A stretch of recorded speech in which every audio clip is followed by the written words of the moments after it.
All right.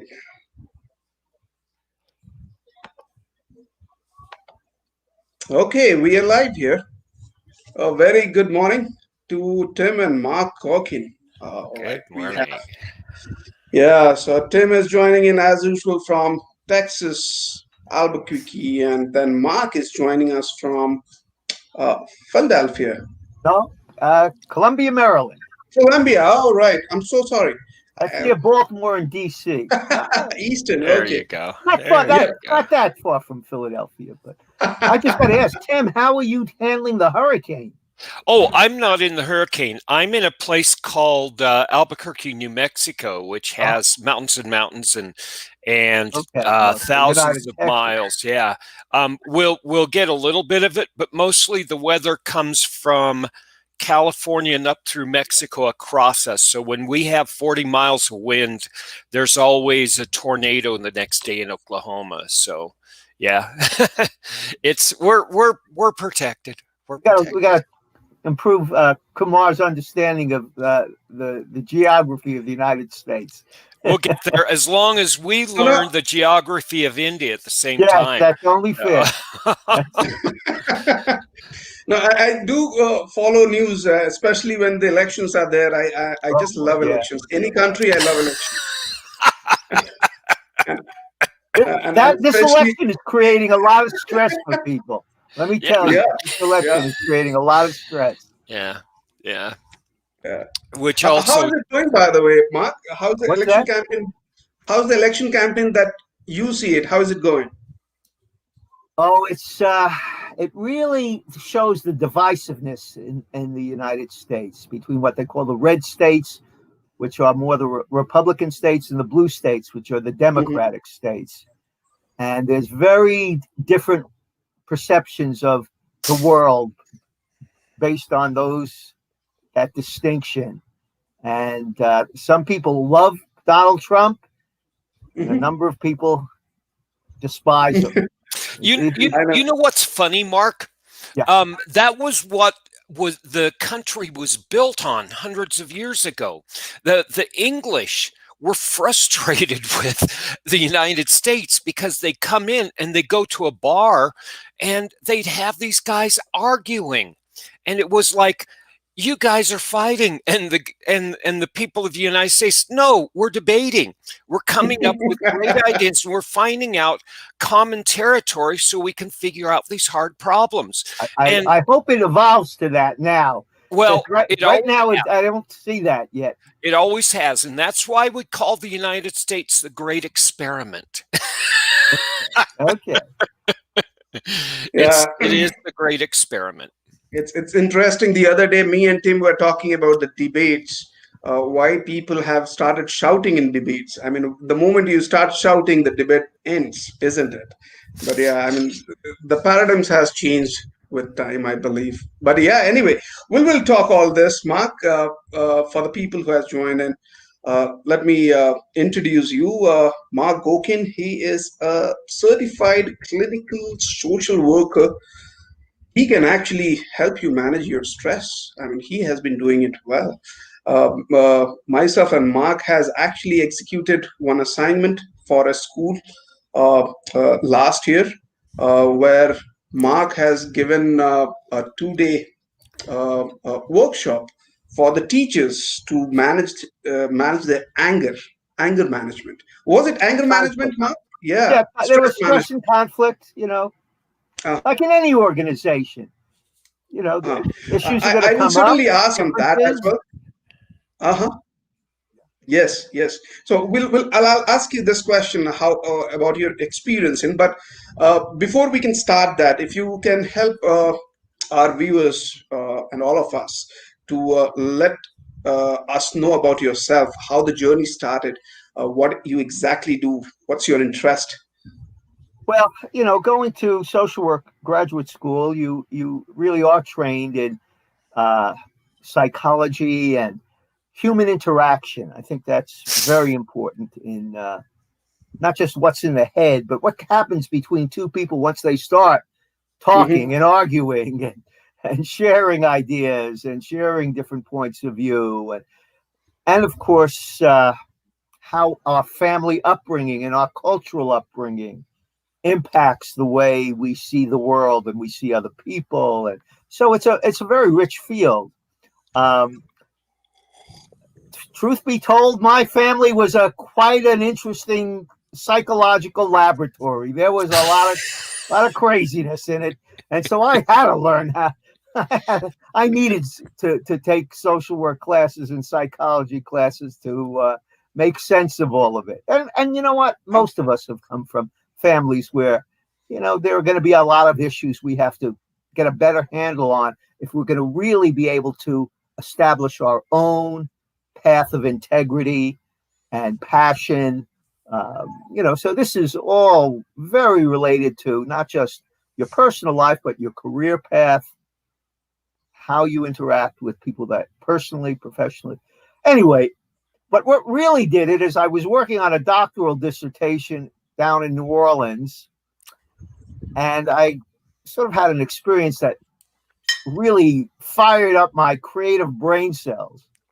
But sometimes as a doctoral student, you shouldn't be too creative. You should be more practical. Unfortunately, I wasn't very practical. And as I called it, that experience is when academic flash dancing whirled to a burnout tango. And Right. you know, and I dropped out, burnt out, you know, had to deal with the, you know, the feelings of being a failure and the shame and the frustration and where do I go now? But you know what? Ultimately, that experience was what I needed. I needed to let go of academia so I could find my real creative voice and become the stress doc. And within a year, I was doing radio and TV in New Orleans. Wow. So sometimes you have to, you know, fall down, hit the bottom before you can begin to see new possibilities. And I'll talk about, you know, what I call the 6 R's of burnout recovery. And I think your audience will find that helpful. So it was really that experience of burning out in the doctoral dissertation that I saw the silver lining. I became an expert on stress and burnout. And then I started, you know, really writing about it and speaking about it. And this was back in the 80s. So, you know, that wasn't such a common term back then. So I was sort of breaking new ground and people were interested. People used to take it seriously. I mean, I'm talking about those days. I mean, these days, there's so much of awareness that people actually talk about it. You have social media, you have televisions talking about stress, but I'm talking about the 2 decades back. Was people really taking it seriously?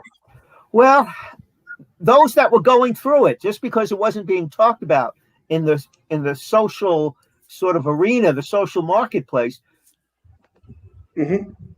Actually, my experience with radio and TV, I got, you know, responses from people, you know, saying, yeah, I can really relate to what you're talking about, Doc, you know, and so it was coming out of the closet, so to speak. It was finally getting some traction, and people were interested.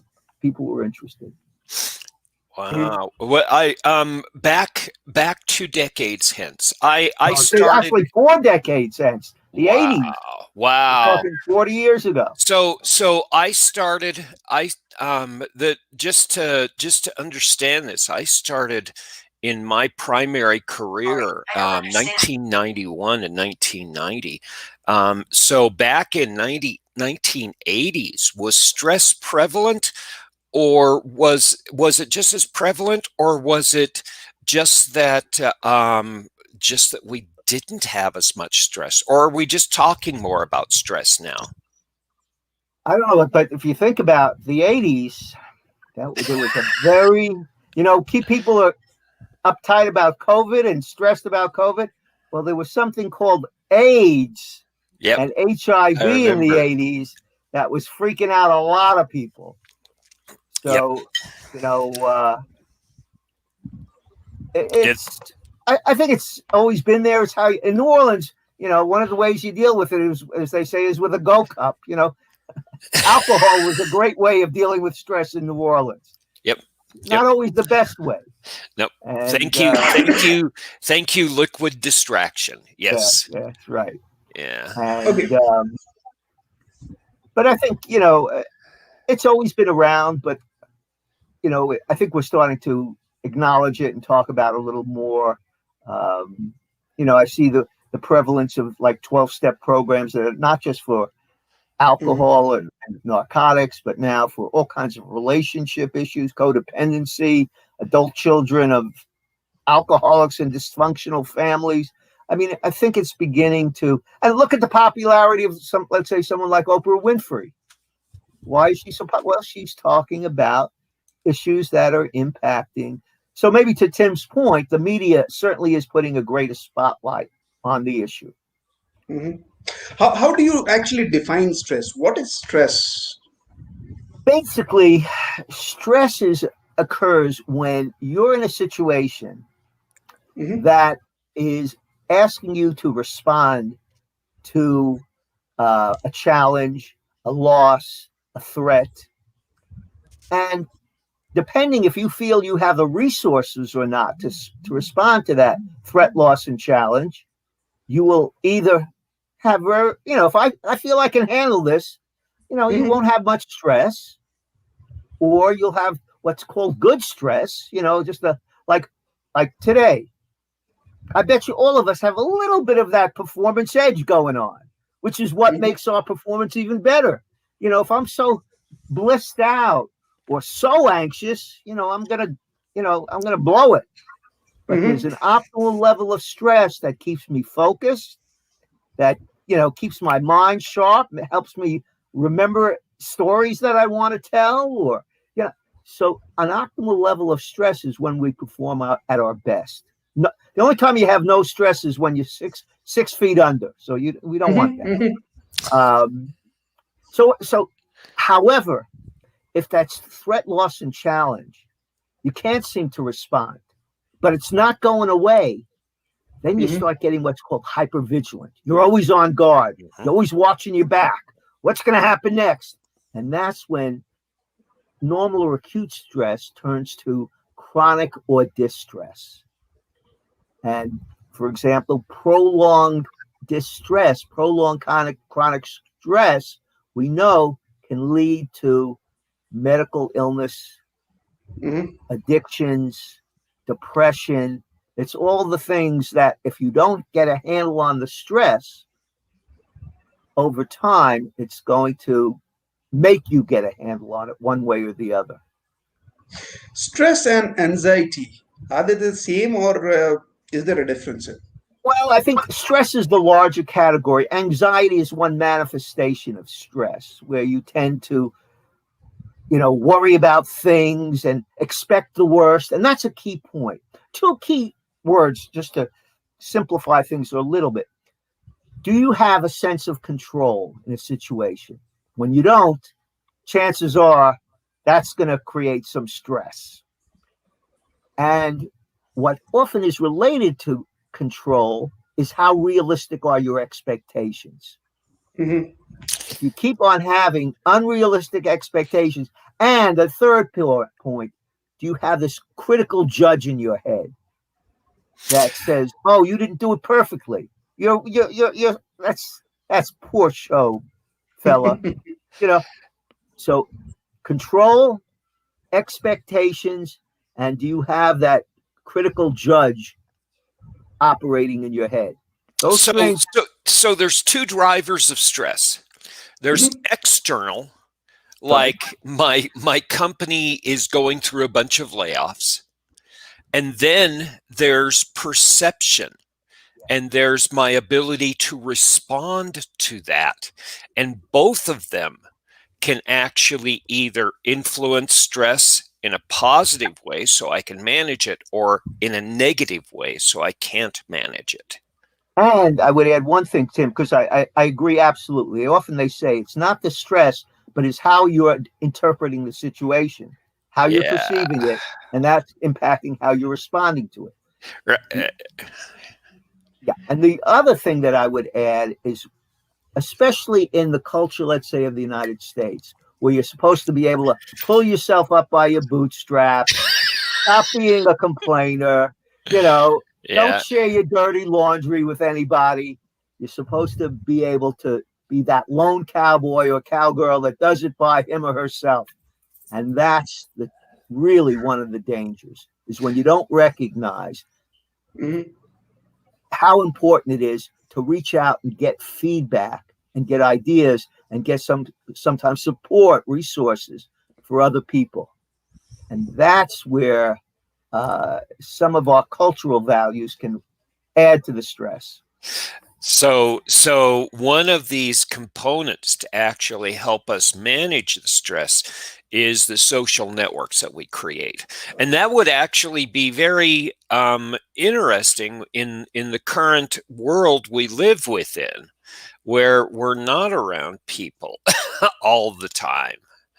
Yeah, that's and very I think this is why I think what we're doing this morning is so important, because we're going to have to connect virtually to more than we ever have before. Yeah. Telecommuting. Yeah, it's really interesting, Mark. In March, all of a sudden, my students took a turn, and it was fascinating to watch. And I got about 3 times the amount of students in my classes, March through now, and I don't know how it's long going to take. And they were full of energy. They were full of excitement. They were commenting to each other. They weren't just asking me questions. And here I was trying to manage a class. And it took me 3 classes to say, what if this isn't me? What if this isn't my students? What if there's something bigger that we're all experiencing and we need to express this energy, or we're all going to, not get anything done? And so I went against the advice of my of the people who I was working with and the advice of my students. And I started for about 5 or 10 minutes, just let them blow off steam so we could get to work. And it seemed to actually manage things a lot better. But I tell you, this is a new world we're in. I call it the new crazy, not the new normal. This is the new crazy.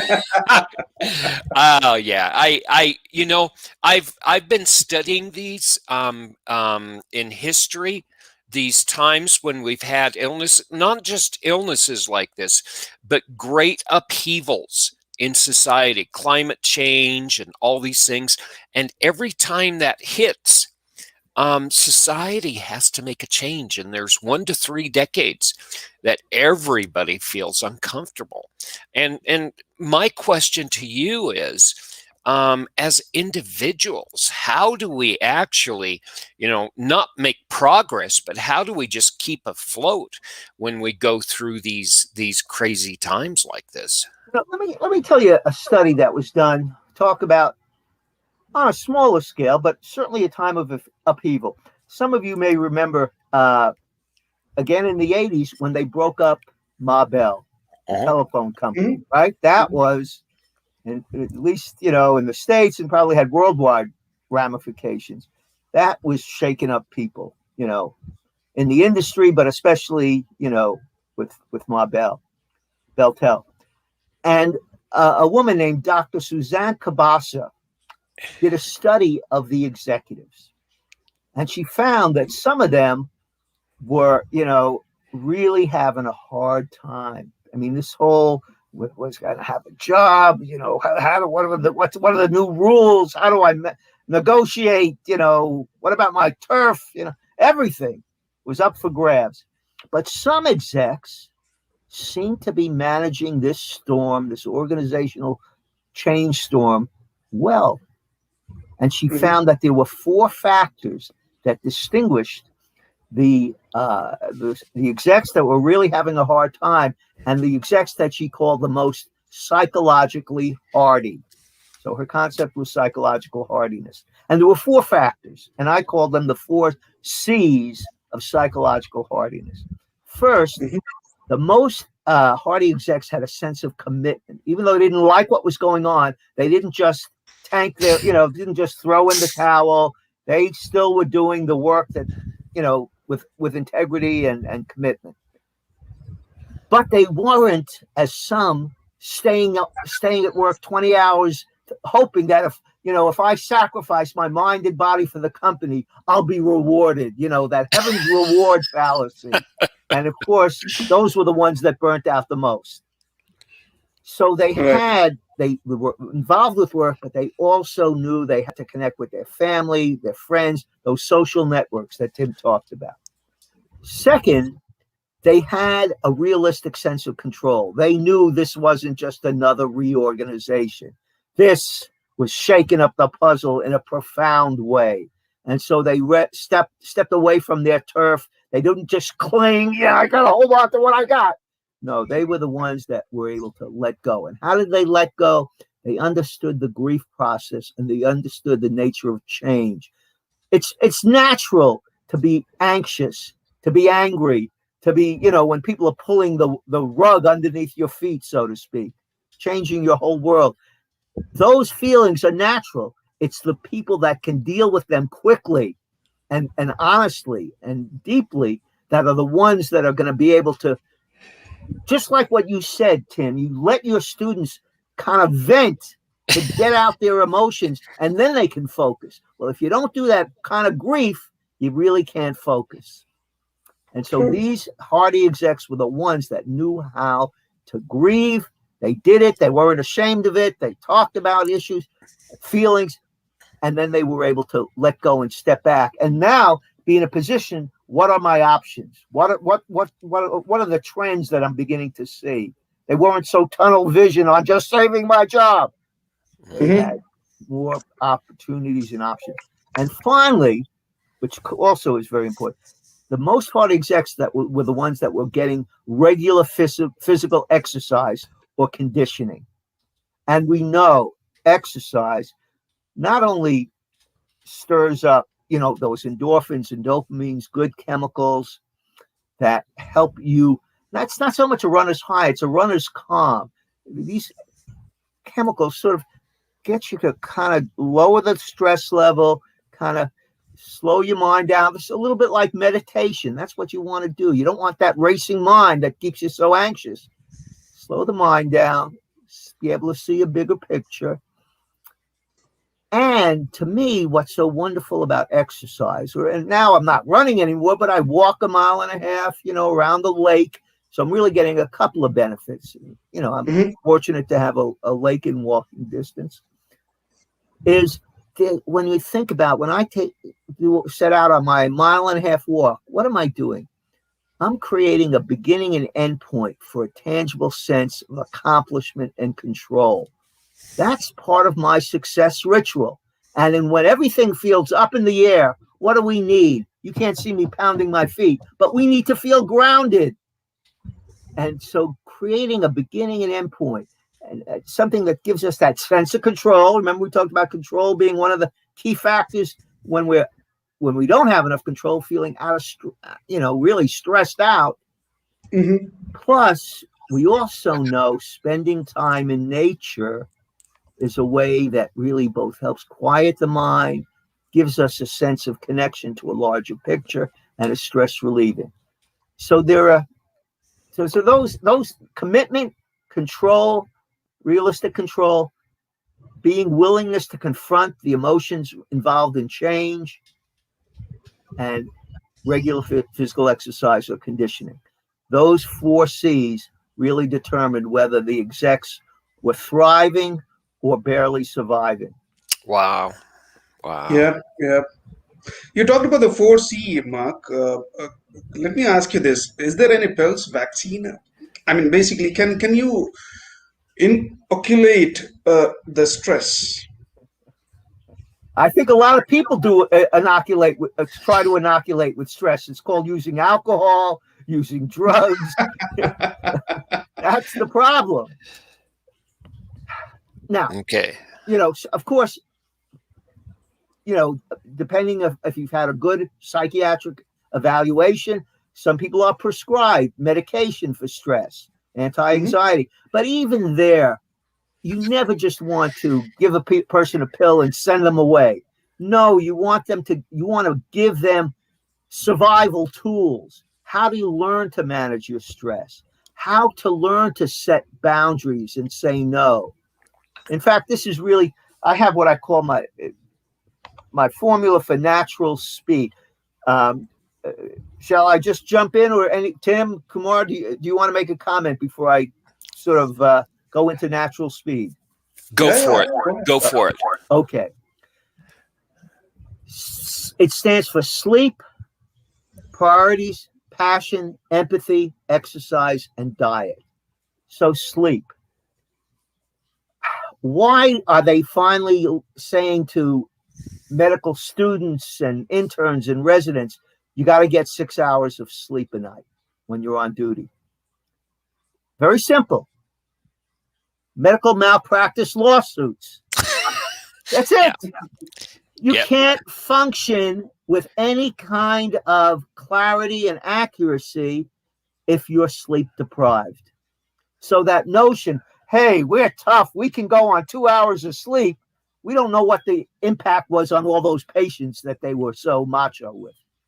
So we know now that in general, if you are being cheap with your need for sleep, watch out. And we also know more and more that long-term sleep deprivation seems to influence the tendency to diabetes, and maybe even Alzheimer's disease, certainly dementia. So this is not a luxury. Getting at least 6, and I would say closer to 7, 8 hours of sleep a night is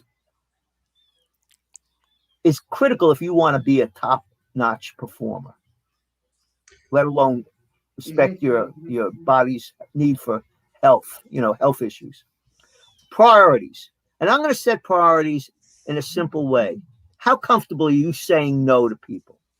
How comfortable are you disappointing when you have to disappoint others?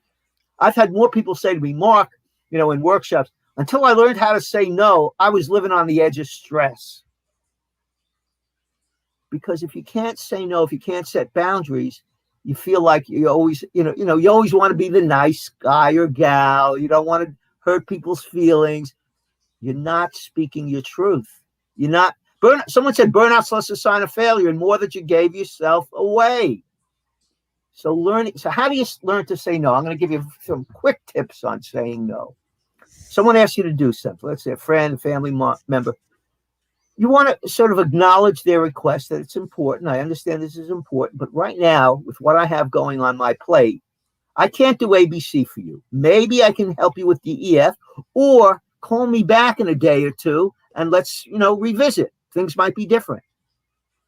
But if you can't do that, and of course, if people are used to you saying yes and you start saying no, how are they going to react? Are they going to like that you're saying no to them? No, of course not. They're going to try to talk you out of it because they know you've been a soft touch in the past. So the key is not to let them get you caught up in having to justify your no. Because once they, see you trying to explain why you have to say no, they've got you. They've hooked you. You're going to eventually fold. So the key is to basically just reaffirm what you said. As I said, I have these things going on. I can't help you with, ABC, your initial request. Either I can do something, a little bit, or get back to me in a day or two and let's revisit this. So you have to be clear, precise, short, brief, to the point, and not feel you have to justify your no. Now, with the big boss, when the big boss says the sky is falling down, it's an emergency, drop everything. Yeah, you can't quite say no. However, you can respond in a constructive way. The first thing to remember, emergencies are truly life and death. Everything else can be prioritized. So when he says the sky's falling, I would respond, it's true. This is a really important issue, or we got a serious problem. Because it's so important, help me prioritize so I can put aside some of my other work so I can give this project the time and attention that it needs. See, I didn't just pile his emergency on my plate. Okay, one more thing come to and eventually the plate gets so big enough, if you try to eat all that on that plate, you're going to get indigestion, or the plate's going to get so heavy you're going to drop it. So you did something very important. You didn't buy into, don't let someone else's false anxiety, or false emergency become your anxiety. And by redefining it, I'm taking some control. By calling it an important issue or a serious, this is a serious problem. But I'm not saying it's this emergency that the world's collapsing. And I think learning to do that and having the integrity to speak even to the authority figure. But then you also ask, hey, help me prioritize. Do authority figures often have big egos? They like to feel that you're asking them for advice? Oh, they love it, of course. So I think there are ways, if you're strategic and you're aware of these dynamics, that you can exert more influence on the situation than we normally think. So saying no. Yeah. We talked about people who are stressed. They sort of start taking alcohol, drugs, and all. Let's spend a minute on that, because I see a lot of issues coming on through, a lot of news are there. What do you think? Why do they start taking it? I mean, is it a kind of excuse that they try to try out? Okay, let me try, because they have seen in movies, people taking it, so let me try, and then get addicted. Is this the cycle that gets? It may start out, a lot of kids, young people, go along with the crowd and they start drinking, and if they're under stress, they might use it more. But also we know that there's a medical component with alcohol, with drugs, that some people are much more susceptible to having what's called an allergic reaction, that some people call alcoholism is like the equivalent of an allergic reaction to the substance. So I can see with me, I take a sip of, I drink a glass of wine, let's say, and maybe I get a little tired, that's, where I've seen and because it's a family, my father had some problems with alcohol. He would get more aggressive and he could be obnoxious. I see my brother, when he drinks alcohol, he doesn't get as loud as my father, but he'll start shooting sort of passive aggressive darts or a little hostile darts. So our body DNA has something to do with how we react to different substances. Unfortunately, it becomes a habit. We like the feeling and it tunes out the anxiety in the short run. Hey, it's working until it doesn't. Because unfortunately, there's what's called habituation. You start getting used to the level of alcohol. If you, at first, maybe 2 drinks was great. It got me that real calm feeling. I'm blissed out. I don't have to worry about. But after a while, 2 drinks isn't enough. Then it's got to be 3, and then it's got to be 5, and that's where eventually the house of cards collapse. And then it's a loop. then finally you tend to get into more stress, isn't it? I mean, because if I am addiction, like sometime back we discussed, anxiety is one component which actually leads to stress.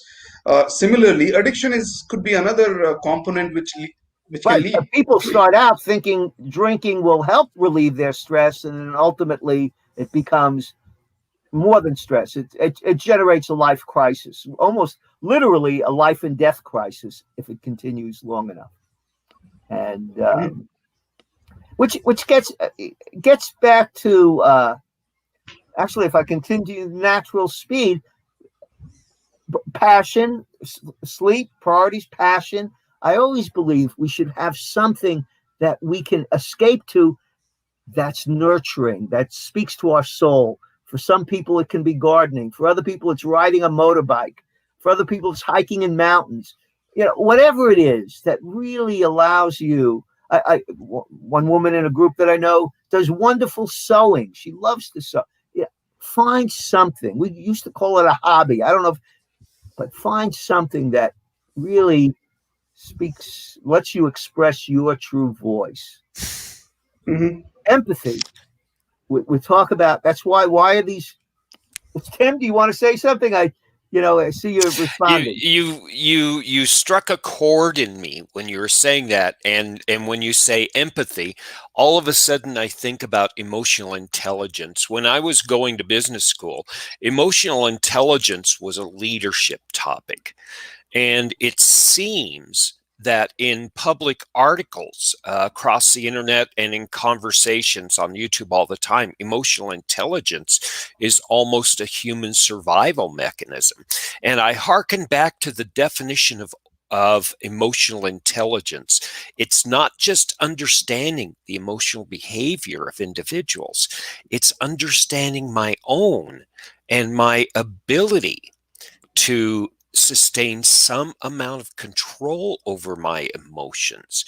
And so it's fascinating to see that that's actually not just something that can help me, but it's something that is a mechanism that not just managers and leaders use in business, but it's a everyday part of my tool set to manage anxiety.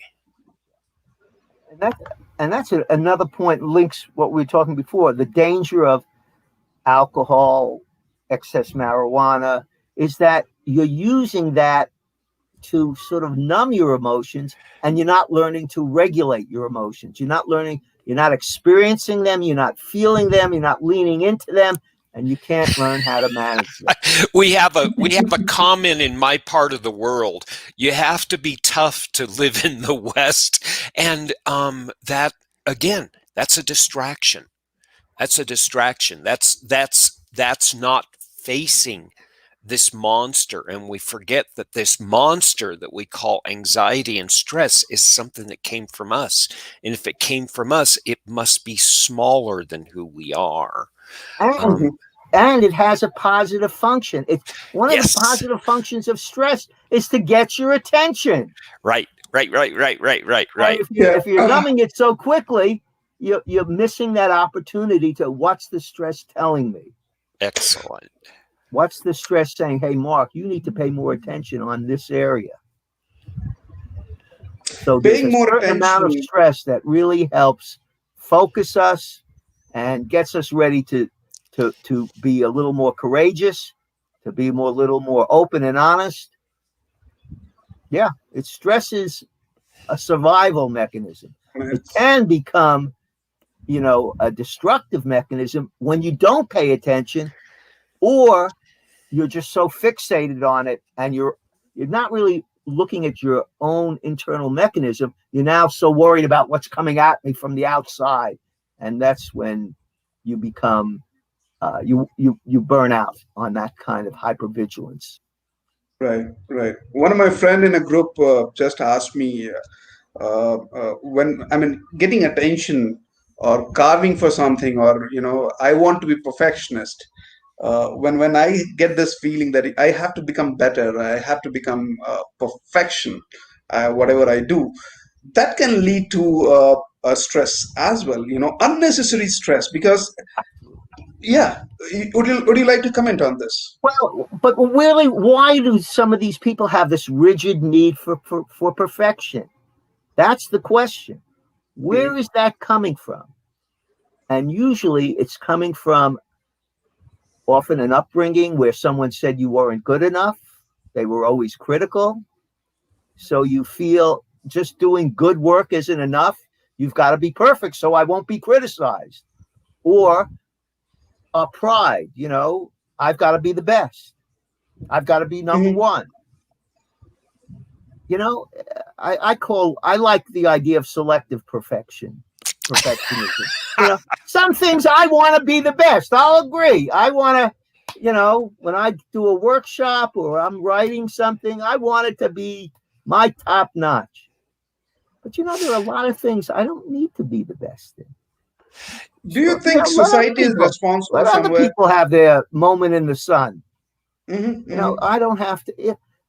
I can, and a lot of times what I'm realizing is when you're driven by that perfection, you're never accepting yourself. You're never really feeling comfortable in your own skin.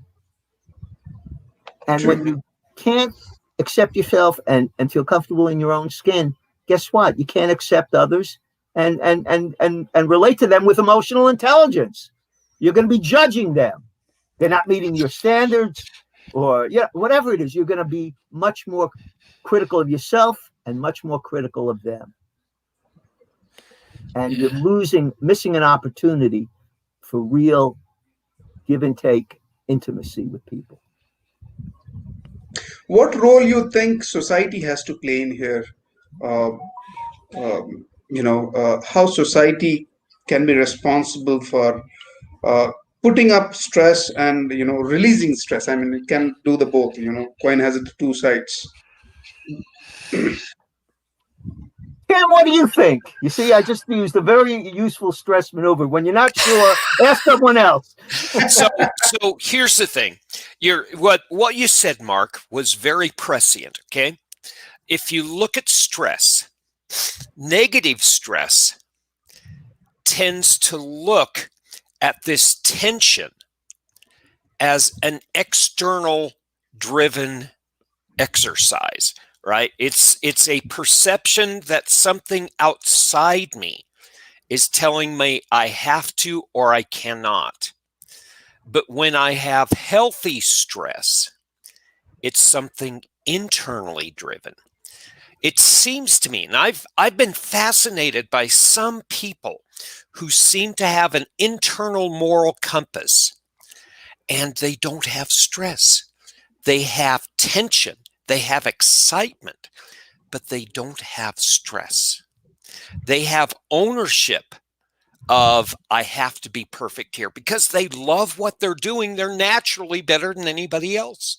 And so that it seems to be a personal commitment, and it's a conscious commitment to turn this bodily sensation of excitement and tension either for the good of me and therefore the good of the rest of society, or for bad. And this is where society can play both the bad role and the good role.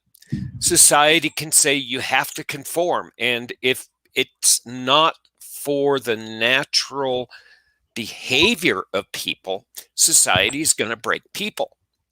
If society is able, through both culture and politics, put some changes in place, you can't do it fast because people need to feel safe. Mm-hmm. You can actually manage things in a certain way where it raises the personal value and allows people permission and participation in being selective in what they focus on and they build. People have a little more sense of control, and all of a sudden this tension and this excitement is productive, and it's no longer. And this is the problem. It's we look at society and culture and politics as a governing agent, right? And we're pushing back and they're pushing back, and we're pushing back and they're pushing back. But that's not how it works. And we've known this. What it is that creates a crucible. And for about a third of the people in that crucible, they become very powerful. But the rest of the people are broken. Okay. Now, when you have culture and society all going like this, where they're not telling the direction, but they're telling them the motivation and giving people a little sense of control in their direction, you have something different. And in business, we call this the difference between management, where you say, pick a box up there, move it over there, and set it down. You have 15 minutes to do it. And that's what being a manager is. And being a leader is somebody saying, I'm not the smart one in the room. I brought you guys together because you know the details. I have the vision, you know the details. Let's work together and do something great. And so we vacillate in business between these, back and forth and back and forth and back and forth. And we see this in 10, 20, and 25 and 30-year cycles. And corporations who get this right are strong corporations for longer than a century. Now, at the societal level, it's not the objective to be a society for only 100 years. You want to be a society for 1,000 years and 2,000 years. So these cycles have to be smoother, more gradual, and more gentle with their changes. Society has a role in this, but society, I think, now this is just Tim's opinion from what I've studied, has to be more gentle, and it has to be more careful with the direction it goes. It can't turn quick. It cannot turn quick. And it has to understand that society is like a beehive. It's, what's not good for the beehive is not good for the bee. And what's not good for the bee is not good for the beehive, right? But then every bee has to understand what's not good for the beehive is not good for me too. So it's a collaborative effort, and society does play a role in this, but every bee has to also participate. Let me break it down to a smaller social unit. For example, when I did work with the military, the progressive leaders sort of knew, and these were leadership retreats where senior officers and senior sergeants, especially before like deployment to Iraq, and really needed to have open, honest communication amongst themselves, not protecting their turf, I got to hoard as much resources as I can so I can get, because otherwise they're going to have more resources than me. And I want, do you know what I'm saying? You had to break down that very ultra competitive, win-lose kind of thinking. And one of the things that I learned is that, one, they realized sometimes you need people like Tim and myself to be that facilitator, to get systems to learn how to communicate in a different way. They brought me in to create a workshop that really opened up those channels of more honest communication. In the military, they have a term, helmets off meetings. Now, what's a helmets off meeting? Well, you think about in the military, on a helmet, there's going to be rank. Right. And so a helmets off meeting the goal is to have no rank in the room, so that theoretically the corporal is even willing to speak up to the colonel. Now, I said theoretically. They knew that it's not easy to create that safe environment where the corporal is really ready to risk. And so they would bring in the stress doc to create an environment where, through different exercises, different, sharing of information, we created an atmosphere where there was this real open helmets off sharing. And I remember the colonel telling me, thanking me, that this, because I worked with them for like 3 hours, and then they went into their secret meeting to plan, their war strategy. And he said, this was the best meeting we've ever had. People were open. There was less, contentiousness. So that laying the groundwork for that helmets off, where people feel, as Tim was saying, can I have input? Are the people in power really listening to me? Are they really, concerned about my ideas? And a good leader knows, just as Tim was saying, hey, if I want to know what's going on in the trenches, I better talk to those folks. Yeah, and something else about helmets. Helmets are armor. They're not just rank, but they're armor. And putting a helmet aside is saying, I'm going into the arena and I'm not going to protect myself. Right. And You're willing that's to be scary. vulnerable. Yeah. I'm scared. I'm a leader and I'm going to have to do that. But a leader doesn't protect themselves. A leader doesn't lead with a sword. They lead with a shield. And it's for the guys behind them. And the more that leaders can be real, show that they don't have to have it all together.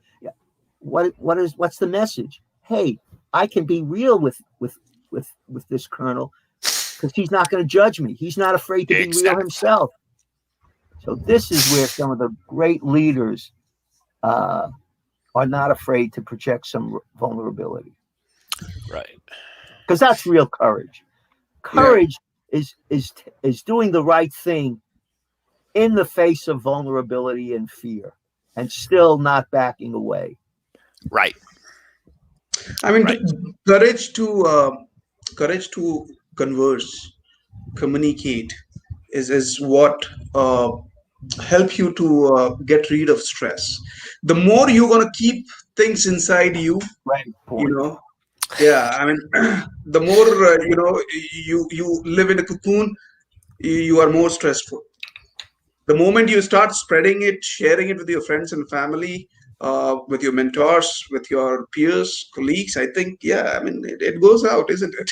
But the key is finding the right people or the right group to share it with. Because I have a question on this, Mark. Okay. When you say this, so should I wait for the right person to come and hit me, or should I just keep on trying myself? Like, let me see who can actually help me out. Let me discuss. I mean, there's nothing wrong. What do you suggest? Well, certainly there's nothing wrong with, doing experiments and, exploring. But for example, I use this story. Let's say you want to talk about, someone, about, let's say, a family member that's ill, or maybe, in serious health conditions. And you're talking to the person and they suddenly say, "Oh, I know what you mean. Let me tell you about my grandmother. She's going through all the..." They can't listen. They're so caught up in their neediness. So the key is, can I find someone who can really give and take with me?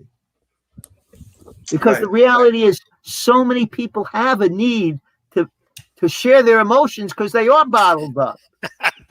So that's going to be a key, to find a person or a group where they really will give you chance to share, and then they will take time to share. Yeah, but you would agree that, you need to share. I mean, Oh, absolutely. I think it's, I think that's, I see it. I'm doing some work with folks in DC who have a pretty hard scrabble life, and just the fact that just a chance to talk about some of the early trauma, some of the issues they're grappling with, the isolation of COVID. It's a blessing. It really is. And I'm helping them make connections with one another. Now they're recovery buddies, stress buddies. That's one thing I really encourage in an organization. Do you have a stress buddy? Someone you can really let your hair down. Now, some of us, it's too late to let our hair down. But someone can you let your hair down with and really, help me talk this out before I put my foot up someone's butt or, in my own mouth. So we need to have a stress buddy sometimes, so we don't just burst into somebody's office and, hit them over the head with a ruler. The point is, so for many reasons, there's a great book called The Power of Two. And it talks about how creativity and innovation rarely happens only alone. It often, whether we talk about the book, the Wright Brothers, Lennon and McCartney, the Beatles, he talks about the energy. And it's not two people that are mirror images, but they have some commonalities, like McCartney and Lennon both lost mothers, before they were 19. Obviously they had, musical talent. but they had some real sharp personality differences. But those differences made them creative. For example,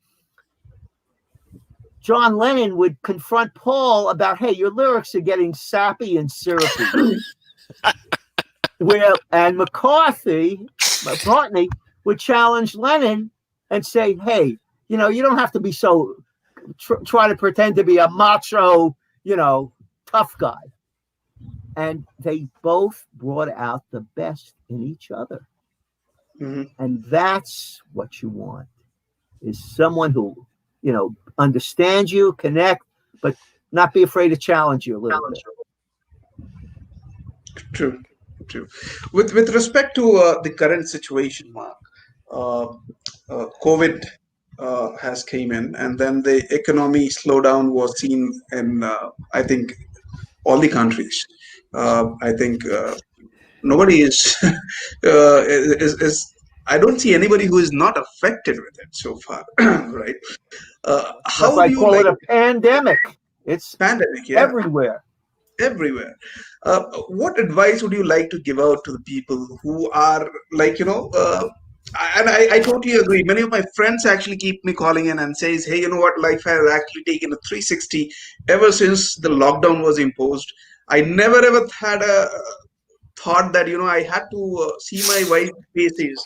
I mean, I have to see my wife face for 24/7. I'm just telling you, I'm quoting. But yeah, that could be one of the scenarios, right? It's a challenge. Yeah. And I think this is where it's very important to have your own separate space, your own personal space, especially if you're living, if you're with family members 24/7, basically, you need personal space and time in addition to shared space and time. I find having structure and keeping busy is a great way of handling this uncertainty and isolation. I really try to plan my day. What are the tasks that I have to do? And then I'm going to take a break. And sometimes the break will be, just sitting watching the birds outside or whatever it is. Or I might go, might have a Zoom meeting, someone, so I can interact with some others. And then I get, finish my next segment of work. And then maybe in the late afternoon, I'm going to take a walk. So, but it's got to be intentional and purposeful. You can't just, how's this day going to unfold? And, because that keeps you in your pajamas and that keeps you, it's important to really approach, I think, especially if you're telecommunicating, to approach it as a structured professional environment and create and design your day. Yeah, and that speaks back to your insistence that there has to be a sense of control. It's purposeful. I am putting this in my life because I'm doing this.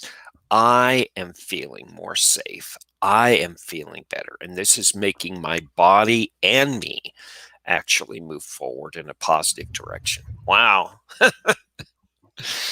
No, it's True. And I years ago I came up with what I call the 6 R's of burnout recovery. And in a way, a lot of us are experiencing a sense of burnout, from this COVID situation that doesn't go away. So it's weighing on us. 6 R's. Yeah. Mark, this is where I wanted to take the conversation, but I know we're running out of time here, and you haven't finished the natural speed discussion either. Yeah. Is there a way that we could actually continue this conversation? This is brilliant, by the way. This is one of the most inspiring conversations I've had between groups of people in a while. I'm always inspired by my one-on-one conversations, but as a group, this is fascinating that we're all resonating with the same topic. We have different cultural perspectives with the three of us. I mean, it's great. It really is. Sure. You know, this is I call this breathing enriched oxygen, this kind of discussion. So sign me up. Okay, let's do it. Let's do it. I'm running out of time. My schedule ordains me to go in different directions, but please let's go ahead and see. I would really enjoy both Kumar and Mark your input into burnout recovery, because I've been working from home 100% of the time since 2013, and I've been burnt out about 3 or 4 times. And I'd like to explore, more efficient and more effective ways to actually hit bottom and then build back up in a healthy way. And you know what? I think COVID is providing that. I see a lot of people realizing that they have to examine the basic foundations of their operational systems, so to speak. True. So how about this, Mark? If we could, come again live on next Thursday, same time. I have plenty of questions that is still left in the table. I think it's good. And I'll just quickly check my schedule, but I'm pretty sure it looks good. Yeah, and then there is your shrink wrap is also due, right? Oh yeah, yeah. Of course. Hey, we definitely have to get in a shrink wrap. Yeah. As I tell people, I'm pioneering the field of psychologically humorous rap music, and as a therapist, calling it, of course, shrink wrap production. So yes. And as I say, it only takes about 2 hours for the effects to wear off. So, wow. Brilliant, very brilliant. And maybe we can talk about just this. How do you kind of laugh at yourself? How do you kind of use humor as a way of, sort of like what Tim was saying, realize that what's out there isn't as scary as it seems many times. No, absolutely. I mean, we need to keep up the humor up and running. And so, check your schedule. And if you could do it Thursday, coming Thursday again, with your shrink wrap, obviously, that would be fabulous. And I'll be practicing. And if we can't make it next Thursday, we'll announce. Everyone will announce when we have this next conversation, because again, this is something that everybody should be participating in a question and answer discussion. We know we need to talk about this. Let's do it. Sounds great. Okay, gentlemen, it's been a pleasure. Yes, it has. Kumar, I want to thank you so much for pulling this together. This is a treat to talk to all of these fellow travelers that we have going on here. Mark, it's a real pleasure. I may have to drop out very quickly here, but I'm looking forward to. Yeah, it's a pleasure to talk both behind the screen and in front of the screen with both of you. I like our synergy. Okay. All right. I completely agree with Tim. It's been a pleasure, my pleasure as well. And I look forward to again bringing all 3 of us together on Thursday until we come up with a new day. Or whatever works. Okay. But thank you people for watching in. Yeah, thank you people for watching in, and stay tuned. We'll have Mark again on our live show. Till then, thank you. Live stress-free. There's nothing to be stressed so far. I mean, keep the humor on. Thank you so much, and take care. Bye-bye. Yeah. Thank you.